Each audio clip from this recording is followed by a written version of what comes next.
नमस्कार, मी वृषालीज होममेड हॅपीनेसमध्ये तुम्हा सगळ्यांचं खूप खूप स्वागत। आज आपण बघणार आहोत उडदाचं घुटं कसं करायचं ते। अतिशय साधी सोपी चविष्ट रेसिपी आहे। त्यासाठी इथे मी 1 वाटी उडदाची डाळ, कोथिंबीर, खोबरं, लसूण, आले, जिरे, कढीपत्ता, हा माझा घरचा कढीपत्ता आहे, हिरव्या मिरच्या मी इथे इतक्या घेतल्या आहेत। तुम्ही तुमच्या आवडीप्रमाणे मिरचीचं प्रमाण कमी जास्त करू शकता, पण झणझणीत चवीचं उडदाचं घुटं अतिशय अप्रतिम लागतं, त्यामुळे मी इथे इतक्या मिरच्या घेतलेल्या आहेत। आता सगळ्यात पहिले आपण वाटण तयार करून घेऊ। मिक्सर जारमध्ये मिरची, लसूण, आलं, खोबरं, कोथिंबीर, कढीपत्ता, जिरे, मीठ असं सगळं मी वाटण करून घेणार आहे। खूप दरदरीत आपल्याला ठेवायचं नाही आहे आणि खूप फाईन पेस्टही करायची नाही आहे, असं मध्यम आपल्याला वाटण करून घ्यायचं आहे। अतिशय छान हिरवंगार आपलं वाटण तयार होतं। बघू शकता, मस्त हिरवंगार असं वाटण तयार झालं आहे। अफलातून चवीचं हे झणझणीत उडदाचं घुटं नक्की करा।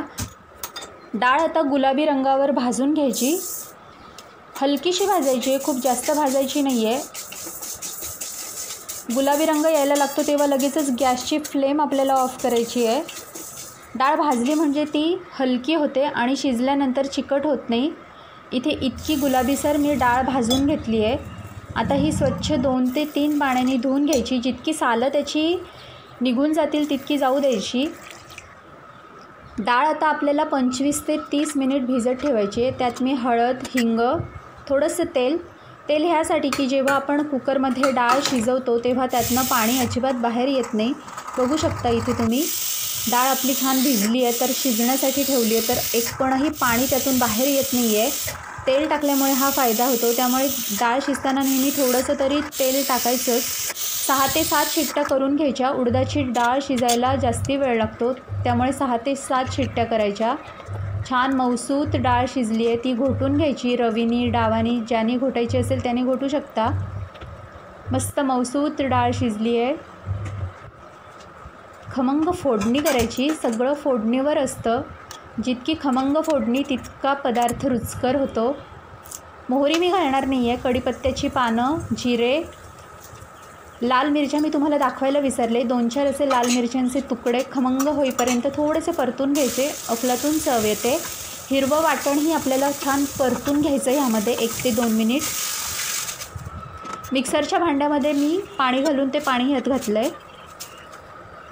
शिजलेली आपली डाळ त्यामध्ये घालायची, चवीप्रमाणे मीठ।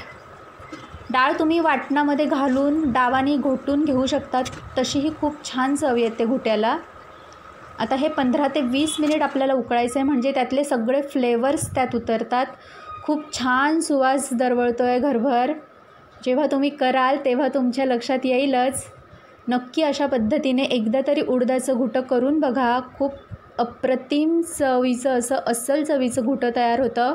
पावसाळ्यात थोडी जरा भूक लागते, हिवाळ्यातही भूक लागते आपल्याला, तेव्हा गरमागरम असं उडदाचं घुटं, ज्वारीची भाकरी, बाजरीची भाकरी, इंद्रायणी तांदळाचा भात, अफलातून कॉम्बिनेशन आहे हे असेल की दुसरं काहीही नसलं तरी चालतं। उडदाच्या घुट्यात तिखटाचं प्रमाण जर थोडंसं कमी केलं तर सूपसारखं प्यायलाही हे खूप पौष्टिक आहे। त्यामुळे आता पावसाळ्यात, हिवाळ्यात हे तुम्ही नक्की करून बघा, खाऊन बघा। रेसिपी कशी वाटली मला अजिबात सांगायला विसरू नका। आता एका सर्विंग बोलमध्ये आपण हे सर्व करू। खूप छान मस्त अरोमा येतो आहे घरभर, माझ्या तर तोंडाला पाणी सुटलं आहे। खूप मस्त दिसतं आहे आणि तुम्ही बघू शकता। कन्सिस्टन्सी तुम्ही ॲडजस्ट करा, तुम्हाला कसं दाटसर हवं आहे। झणझणीत गरमागरम उडदाचं घुटं तयार।